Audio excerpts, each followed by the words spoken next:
আপনাদের সাথে শেয়ার করলাম সস্তায় গরিবের নামের নুডলস। এভাবে একবার ট্রাই করে দেখবেন, এভাবে রামেন বানিয়ে খেয়ে দেখবেন, খেতে খুবই সুস্বাদু।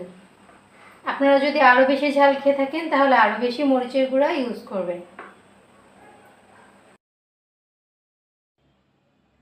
হ্যালো এভরিওয়ান, আসসালামু আলাইকুম, welcome back to my channel. আজকে আমি তৈরি করে দেখাবো সস্তায় রামেন নুডলস। এর জন্য আমি নিয়ে নিয়েছি দুটি বাংলাদেশি যে কোনো নুডলস, 10 টাকা দামের 2 প্যাকেট। নিয়ে নিয়েছি সাদা তিল, নিয়ে নিয়েছি 1 কোয়া রসুন কুচি। বড় রসুন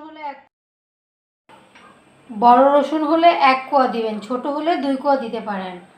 আর দিয়ে দিচ্ছি 1.5 চা চামচ মরিচের গুঁড়া। যেহেতু এটা স্পাইসি নুডলস, এর জন্য ঝাল একটু বেশি। এখন আমি নুডলসটাকে সিদ্ধ করে ফিরে আসছি।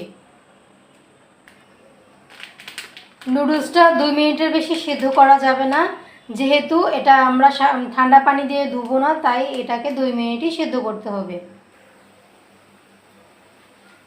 আমরা যে পাত্রে নুডলসটা বানাবো এরকম একটি পাত্র নিয়ে নিয়েছি। দিয়ে দিলাম সাদা তিল, দিয়ে দিলাম মরিচের গুঁড়া, দিয়ে দিলাম রসুন কুচি, দিয়ে দিলাম সামান্য লবণ। এখন আমি 1 টেবিল চামচ তেল গরম করে রেখেছি, সেটাকে দিয়ে দিব।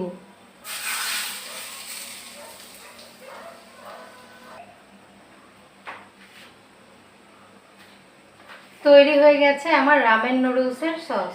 এখন আমি দিয়ে দিব নুডলসের মশলা দুটি।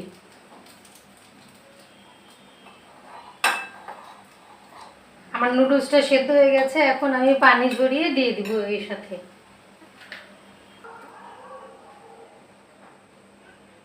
নুডলসটা 2 মিনিট সেদ্ধ করে নিয়েছি, এখন আমি এটার সাথে মিক্স করে নিব। সসটার সাথে ভালো করে নুডলসটা মিক্স করে নিচ্ছি। নুডলসের পানিটা আমি ফেলে দিইনি, ওটাকে আমি ঝরিয়ে রেখে দিয়েছি।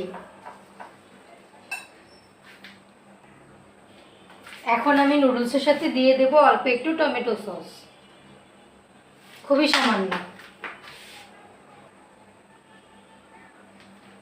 নুডলসের স্যুপ তৈরি করার জন্য আমি নুডলস সেদ্ধ করা পানিটাও দিয়ে দেবো। এটাকে সসের সাথে ভালো করে মিশিয়ে নুডলস সেদ্ধ করা পানিটাকে আমি দিয়ে দিচ্ছি।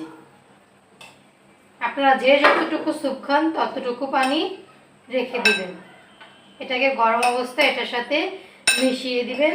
তৈরি হয়ে গেল আমার সস্তায় রামেন নুডলস রেসিপি।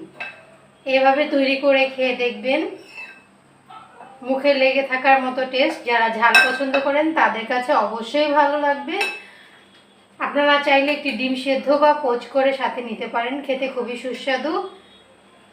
টেস্ট করে আমাকে কমেন্ট বক্সে জানাবেন খেতে কেমন লাগলো। এতক্ষণ পাশে থাকার জন্য ধন্যবাদ। আল্লাহ হাফিজ, আসসালামু আলাইকুম।